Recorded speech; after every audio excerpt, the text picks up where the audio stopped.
Seconde, Denis Clerc, Franck de Tranchant, c'était face au PSG. Ce Montpellier PSG a en fait commencé à la 33e minute, au moment même où celui-ci s'est arrêté pour Cyril Jeanechamp après ce tacle sur Djouli. L'arrière montpelliérain est comme d'un deuxième carton jaune très sévère, synonyme en plus de rouge. À 11 contre 11, c'était déjà difficile pour les Payadins en bleu. À 1 de moins, la mission du promu devient quasiment impossible face à l'un des ténors du championnat. Les actions parisiennes se multiplient alors sur le but héroltais, mais il y a toujours un pied montpelliérain pour écarter le danger. Les attaquants de la capitale manquent aussi de finition en fin de première mi-temps et Montpellier défend le beefsteak, sans compter. On a montré beaucoup de solidarité, beaucoup de générosité, mais malheureusement à 10 contre 11, c'était un petit peu plus dur que prévu. Et à la fin, on a montré un bel état d'esprit collectif. On n'a rien lâché jusqu'au bout. 71e minute tournant du match, pense-t-on, la frappe anodine mais flottante de Makelele surprend Jourdain. C'est le genre de ballon qu'il ne faut pas remettre dans l'axe, surtout si Ludovic Djouli est dans les parages. 1-0 pour le PSG, mais la fête n'est pas encore gâchée pour les supporters de la Payade. D'abord, il y a cette occasion de Montagno lancée dans le dos des Parisiens. L'attaquant colombien est à 5 cm de marquer son premier but en Ligue 1 avec Montpellier. Pas grave. 93e minute, ce sont les arrêts de jeu. Le corner de Belanda est prolongé par Djodic pour Emir Spajic qui trompe coupé avec l'énergie du désespoir. Un partout et à bien réfléchir, cette égalisation est méritée. Jouer à 10, une mi-temps, presque une mi-temps et demie, ouais, c'est difficile. On s'est accroché, on a réussi à ramener le point. Compter. Inespéré? Non, pas du tout, on le cherchait, pas inespéré. Dans les vestiaires, on était vraiment heureux, vraiment contents et de s'être mesuré à. Je pense que c'est une équipe qui sera dans les 5 premiers au moins, si c'est pas mieux. Et je crois qu'on n'a pas fait rire, on a été présent et on a vraiment répondu présent. On n'a pas été suffisamment bon pour mériter la victoire et Montpellier ont été suffisamment valeureux pour mériter match nul. Voilà.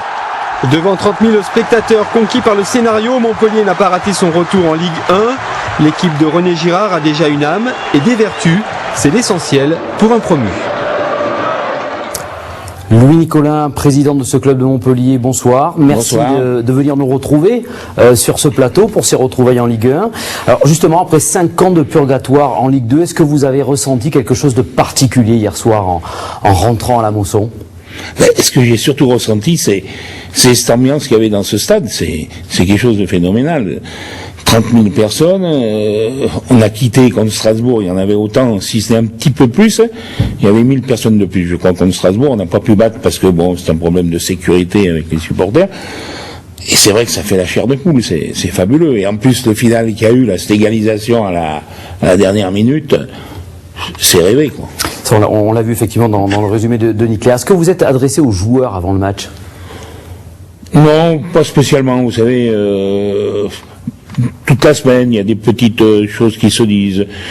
Mais je laisse l'entraîneur là-dessus. Mais les regards suffisent, par moment.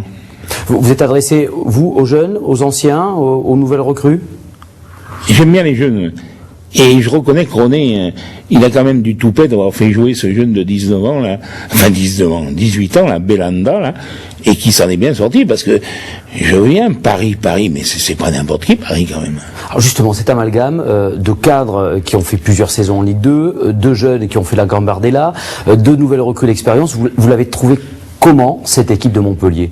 Pas mal, mais j'aurais aimé qu'on reste à 11. Comme ça, j'aurais vu si on aurait battu ou, je sais pas, parce que, vous savez, on dit souvent qu'à 10 contre 11 on gagne, c'est dur, surtout contre une équipe parisienne qui monopolisait le ballon et tout, on s'est fatigué, hein. Mais je reconnais qu'ils avaient de la ressource, de l'énergie, ça me rappelle ma vraie Payade. Alors, vous aviez une crainte avant ce match, parce que c'est quand même l'une des équipes favorites pour le titre, le PSG.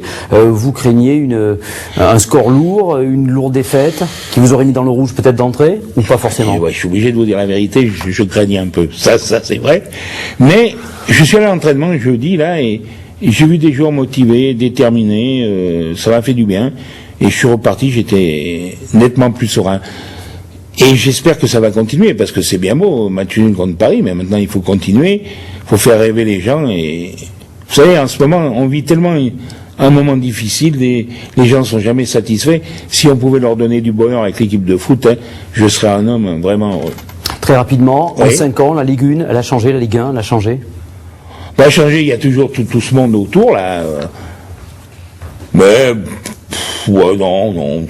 Moi, j'ai trouvé ça sympa. Pourvu que ça dure. Voilà, comme vous dites.